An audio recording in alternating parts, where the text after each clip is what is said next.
हिंदू धर्म में भगवान शिव को भगवान के रूप में पूजा जाता है और उनकी अर्धांगिनी को पार्वती को माता के रूप में पूजा जाता है। इतना ही नहीं, हिंदू धर्म के सभी भगवान को देव कहा जाता है और भगवान शिव को महादेव कहा जाता है। और भला कहीं भी क्यों ना, उन्होंने संसार को बचाने के लिए विष जो ग्रहण किया था। देवों के देव महादेव से जुड़े वैसे तो कई रहस्य के बारे में आप जानते होंगे, लेकिन आज भी कुछ ऐसे रहस्य हैं जिसके बारे में बहुत ही कम लोगों को जानकारी है। जो लोग भगवान शिव को पूजते हैं वह भगवान शिव की महिमा को भी अच्छे से समझते हैं। भगवान शिव को प्रसन्न करने के लिए केवल एक लोटा जल ही परिपूर्ण होता है, इसलिए तो इनका नाम भोलेनाथ भी है। मान्यता ये भी कहती है कि सभी देवों में से भगवान शिव ऐसे देव हैं जो कि अपने भक्तों से अति शीघ्र ही प्रसन्न हो जाते हैं। अगर भगवान शिव के बारे में ये कहा जाए कि भगवान शिव सही अर्थों में परिवार के देवता हैं, क्योंकि ये एकमात्र ऐसे देवता हैं जिनका परिवार संपूर्ण है। भगवान शिव परिवार के मुखिया हैं। शिव को सृष्टि का प्राण माना जाता है। अगर शिव नहीं हो तो सृष्टि शव के समान हो जाती है। इस कारण शिव को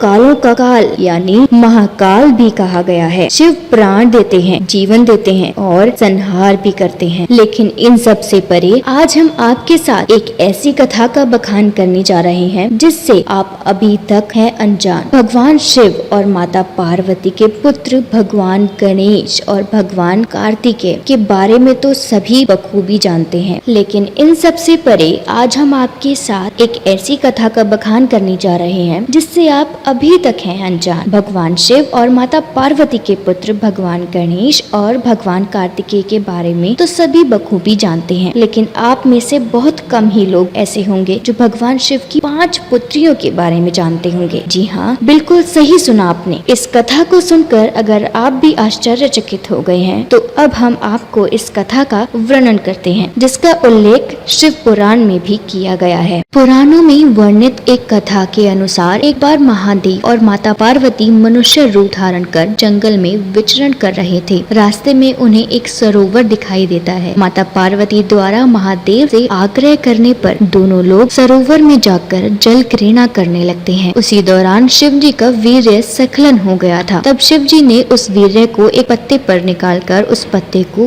वहीं रखकर माता पार्वती के साथ वहां से चले जाते हैं। जल क्रीड़ा में उत्पन्न उस वीर्य से 5 कन्याओं का जन्म हुआ। ये कन्याएं मनुष्य रूप में जन्म न लेकर सर्प रूप में जन्मी और इन कन्याओं के जन्म से माता पार्वती बिल्कुल अनजान थी। ये बात माता पार्वती को नहीं पता थी कि शिव जी का उनके साथ जल क्रीड़ा करने के दौरान वीर्य स्खलन हो गया था, जिससे 5 कन्याओं ने धरती पर जन्म भी ले लिया था। लेकिन देवों के देव महादेव, जिन्हें सृष्टि का संहार माना गया है, उन्हें तो हर बात की खबर थी कि 5 सर्प कन्या उनकी ही पुत्री हैं। और भला कौन अपनी बेटियों से मोह नहीं रखना चाहता? कौन पिता अपनी बेटियों को अपनी आंखों के सामने बड़े होते हुए देखना नहीं चाहता और उनके साथ रहना नहीं चाहता? लेकिन महादेव ऐसा नहीं कर सकते थे, इसलिए अब वो रोजाना अकेले ही उस जंगल के सरोवर में जाते और अपनी 5 सर्प पुत्रियों के साथ खेलते और समय बिताते थे। रोजाना महादेव को ऐसे चोरी छुपे उस जंगल के सरोवर में जाते देख माता पार्वती को महादेव पर शंका हुई। तब अगले ही दिन महादेव फिर से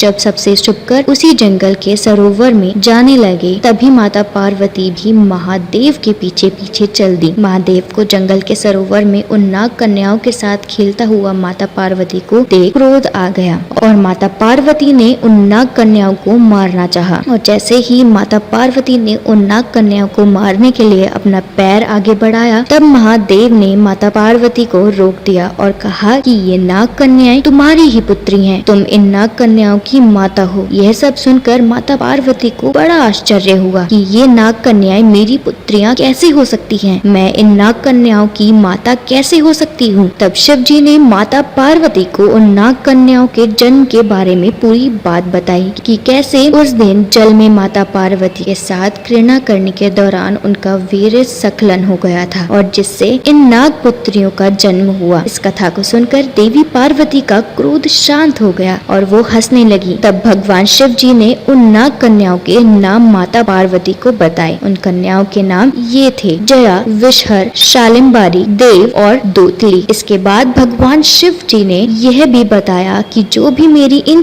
पुत्रियों की सावन में पूजा करेगा उनको कभी भी सर्प भय नहीं सताएगा। उनको और उनके परिवार के लोगों को सर्प से कभी भी कोई भी नुकसान नहीं होगा। यही कारण है कि सावन में भगवान शिव जी की इन 5 कन्याओं की विशेष तौर पर पूजा की जाती है। साथ ही लोग सावन में सांपों को भी इसी कारण से मारते नहीं हैं। इसलिए कहा जाता है कि सनातन धर्म में हर एक बात के पीछे एक कहानी अवश्य होती है। तो ये थी पूरी कथा भगवान शिव की 5 पुत्रियों के बारे में। आशा है आज की ये जानकारी आपको बहुत पसंद आई होगी। इसी तरह की जानकारी के लिए बने रहें हमारे साथ।